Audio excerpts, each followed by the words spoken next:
Hello my dear friends. आज मैं आप लोगों को स्पोकन इंग्लिश में कुछ अगली कड़ी बताऊंगा, लेकिन सबसे पहले आपको वही पुराना काम करना है। कौन सा कार्य करना है? आपको यह कार्य करना है कि जिस प्रकार से हम आपको सेंटेंसेस दे रहे थे कि आपको किस प्रकार से बोलना है। पहले सब्जेक्ट, मतलब जितने सब्जेक्ट्स हैं, I, we, you, they, he, she, it, इन सब का अपने सेंटेंस में प्रयोग करना है। फिर उसके बाद सारे मतलब जो सहायक वो सेंटेंसेस हैं उसमें बदलना है। ठीक है, जैसे आज बदलना है आपको future past perfect continuous tense. Past perfect continuous tense बदलना है। पास्ट परफेक्ट कॉन्टिन्यूअस टेंस में आपको यह करना है कि जितने भी एक सेंटेंस कोई लीजिए, जैसे I had been writing a letter for 2 hours। I had been writing a letters for 2 hours। इसको आपको सारे सब्जेक्ट्स में बदलना है। I had been writing a letter for 2 hours, we had been writing a letter for 2 hours, you had been writing a letter for 2 hours, they had been writing a letter for 2 hours, he had been writing a letter for 2 hours, she had been writing a letter for 2 hours, Ram has been writing a letter for 2 hours, Sita had been writing a letter for 2 hours, Ram and Sita had been writing a letter for 2 hours। तो ये हो गया affirmative sentence. Negative में इसी प्रकार से बदलना है। I had not been writing a letter for 2 hours, we had not been writing a letter for 2 hours, they had not been writing a letter for 2 hours, he had not been writing a letter for 2 hours, he had not been writing a letter for 2 hours, Ram had not been writing a letter for 2 hours, Sita had not been writing a letter for 2 hours, Ram and Sita had not been writing a letter for 2 hours। इस तरह से negative बदलना है। उसके बाद interrogative बदलना है। Had I been writing a letter for 2 hours, had we been writing a letter for 2 hours, had you been writing a letter for 2 hours, had they been writing a letter for 2 hours, had he been writing a letter for 2 hours, had she been writing a letter for 2 hours, had Ram been writing a letter for 2 hours। है ना। इस तरीके से आपको question word का भी प्रयोग करना है। Why had I been writing a letter for 2 hours, why had we been writing a letter for 2 hours, why had you been writing a letter for 2 hours, why had they been writing a letter for 2 hours, why had he been writing a letter for 2 hours।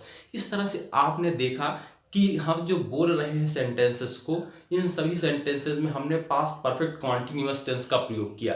तो इससे क्या होता है कि वो उस tense के जितने भी रूल्स और रेगुलेशंस होते हैं वो हमारे ज़ुबान में रट जाते हैं। हमें यही तो करना है, हमें सेंटेंस के रूल और रेगुलेशन को अपने दिमाग में बसा देना है, ताकि जब कभी भी हम किसी से इंग्लिश बोल रहे हों तो हमें सोचने की ज़रूरत ना हो कि यहाँ सिंस लगेगा, फॉर लगेगा, हैड लगेगा कि क्या लगेगा। तो ये सारी चीज़ अपने आप से होनी चाहिए। तो आपको आज जो प्रैक्टिस करनी है वो करनी है पास्ट परफेक्ट कॉन्टिन्यूअस टेंस की। ओके, तो ये खुद से ही 10-15 सेंटेंस आप बनाइए और खाली टाइम पर बोलते रहिए। इस काम को आपको स्वयं करना है। इसमें हम आपको कुछ नहीं कर सकते। इसको आप स्वयं घर पे बैठिए, कहीं पर आप बैठ जाइए, 10, 12, 15 सेंटेंस, 20 सेंटेंस, जितने भी हो सके आपसे उसको बोलने की प्रैक्टिस कीजिए। कौन सा टेंस है? Past perfect continuous tense. ठीक है, तो हमें इसको लिखने की भी ज़रूरत नहीं। हम इसके पहले वीडियोज़ में हम लगातार लिखते आ रहे थे, लेकिन अब यहाँ हमें लिखने की ज़्यादा ज़रूरत नहीं है। आप समझ गए होंगे हमें कैसे बोलना है, क्या बोलना है। ठीक है, अपने नोट्स निकालिए, उसी के अकॉर्डिंग आप बोलना स्टार्ट कीजिए। तो आज हम लोग इसके बाद की जो अगली कड़ी है वो ऑक्सिलरीज बताएंगे आपको। देखिए, जो वर्ब्स होते हैं उसमें एक मॉडल ऑक्सिलरी, प्राइमरी ऑक्सिलरीज होता है, एक मॉडल ऑक्सिलरीज होता है। प्राइमरी ऑक्सिलरीज में आपने सहायक क्रिया पढ़े जितने कि is, am, are, has, have, ये सारे सहायक क्रिया क्या है, ये प्राइमरी ऑक्सिलरीज के अंतर्गत आते हैं। दूसरा है मॉडल ऑक्सिलरीज। मॉडल ऑक्सिलरीज में से कैन है, कुड है, शुड है, इन सभी चीज़ को आपको समझना है कि कैन का हम यूज़ कहाँ करेंगे। ठीक है, तो सबसे पहले मैं कैन का यूज़ आपको बताऊंगा। First of all I am just going to tell you the use of can. Okay, and here you have to see it, you have to understand it very thoroughly। So here I am just going to write some sentences with the use of can।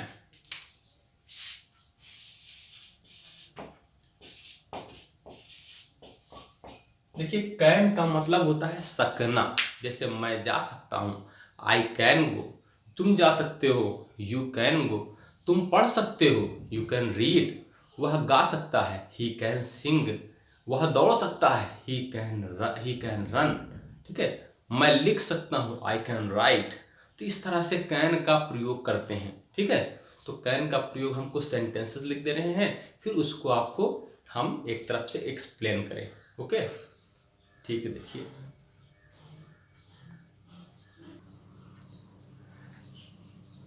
देखिए can say संबंधित कुछ वाक्यों को, कुछ sentences को मैंने यहाँ पर लिख दिया है। I have written here some sentences and I have used there can. तो पहला सेंटेंस है I can lift this box. मैं इस बॉक्स को उठा सकता हूँ। मतलब यहाँ मेरी सामर्थ्य दिखाई जा रही। आई कैन लिफ्ट दिस बॉक्स, मैं इस बॉक्स को उठा सकता हूँ। You can do this, you can do it या दिस, दोनों में से कोई यूज कर सकते हैं। You can do it your self, आप इसको स्वयं कर सकते हैं, ठीक है। आगे देखिए, उसके आगे लिखा हुआ है you can call me at on this number. इस नंबर पर आप मुझसे बात कर सकते हैं। He can come at any moment, वो किसी भी क्षण यहाँ आ सकता है। Smoking can cause cancer, smoking से कैंसर हो सकता है। स्मोकिंग से कैंसर हो सकता है। यू कैन गो स्विमिंग, आप तैरने जा सकते हैं या तुम तैरने जा सकते हो।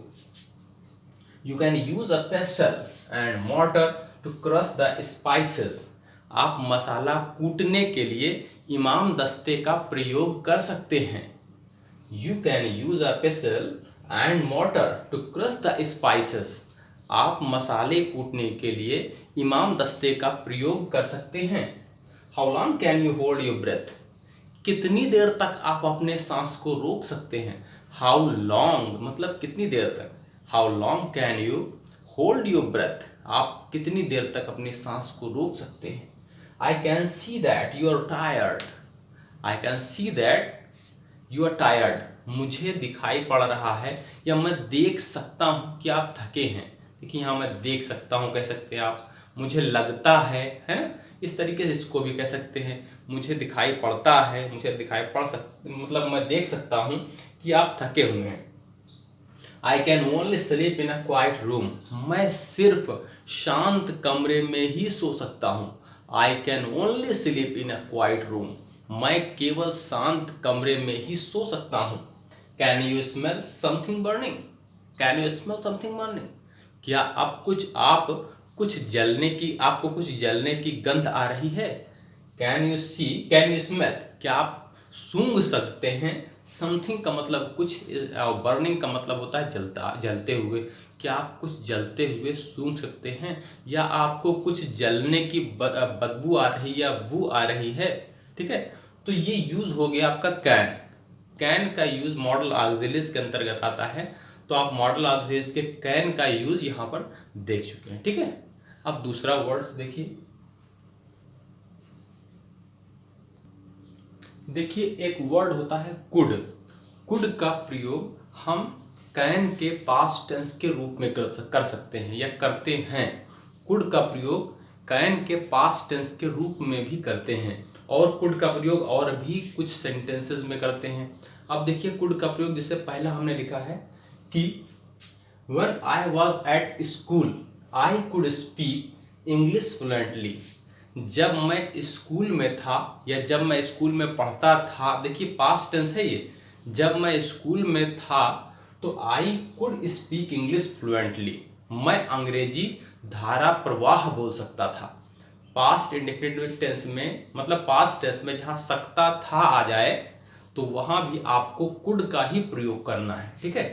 जब मैं स्कूल में था, है ना, when I was at school I could speak English fluently.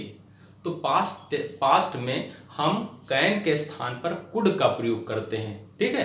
दूसरा सेंटेंस क्या है, after 5 years regular exercise I was able to lift 100 kilos per day, मतलब होता है 5 साल के नियमित अभ्यास के बाद, 5 साल के नियमित अभ्यास के बाद मैं कल 100 किलो उठाने के योग्य हो पाया।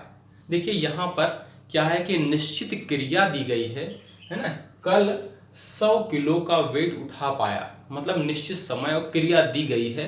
जब ऐसी दशा हो तो वहाँ हम कुड का प्रयोग नहीं करते हैं, was able to का प्रयोग करते हैं। ठीक है, was able to का प्रयोग करते हैं। देखिए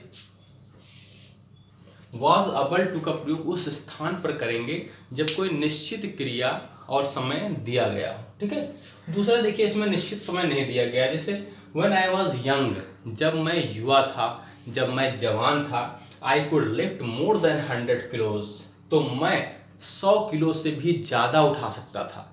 When I was young, जब मैं जवान था तो मैं 100 किलो से भी ज़्यादा उठा सकता था।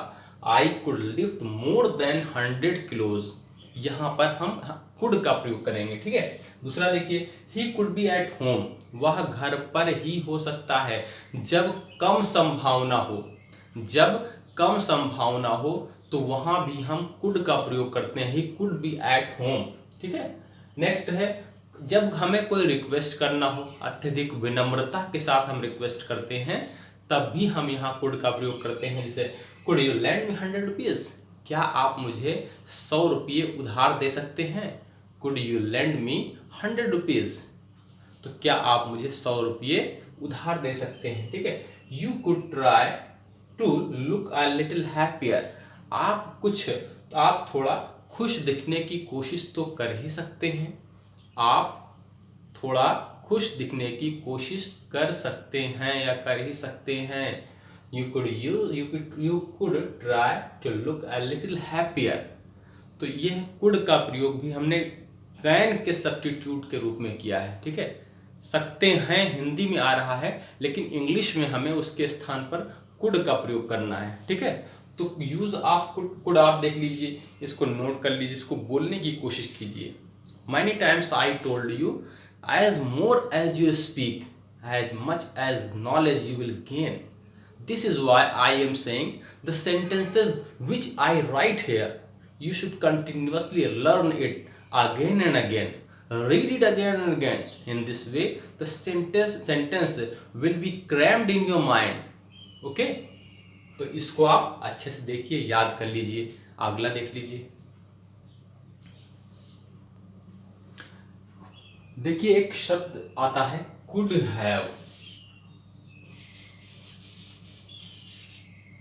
could have, यहाँ इसको हम कैसे प्रयोग करते हैं, जैसे कोई सेंटेंस हमने लिख दिए हैं, he could have waited for us। he could have waited for us का मतलब होता है वह हमारा इंतजार कर सकता था। ठीक है, वह हमारा इंतजार कर सकता था। he could have waited for us। दूसरा लिखा हुआ है I could have beaten him, मैं उसे पीट सकता था या मार सकता था। उसके बाद तीसरा है he could have lend you some money, वह तुम्हें कुछ पैसे तो उधार दे ही सकता था। he could have lend you some money। ठीक है, he could have lent you some money। देखिए lent की थर्ड फॉर्म lent होती है। ठीक है, why could I have done, what could I have done, मैं क्या कर सकता था, मैं उस वक्त क्या कर सकता था। what could I have done, he couldn't have done this himself, यह वह स्वयं नहीं किया हो सकता होगा, मतलब ऐसा हो सकता है वो इस कार्य को उसने स्वयं ना किया हो, तो उस जगह भी हम could have का प्रयोग करेंगे। he couldn't have done this himself, यह कार्य वह स्वयं नहीं कर सकता था। अमरजीत, अब अमरजीत कह रहे हैं I think he has gone by bus, वो बस से ही गया होगा। I think, मुझे लगता है कि वह बस से गया होगा। और फिर अवनेश कह रहे हैं no he can't have gone, he could not। देखिए यहाँ पर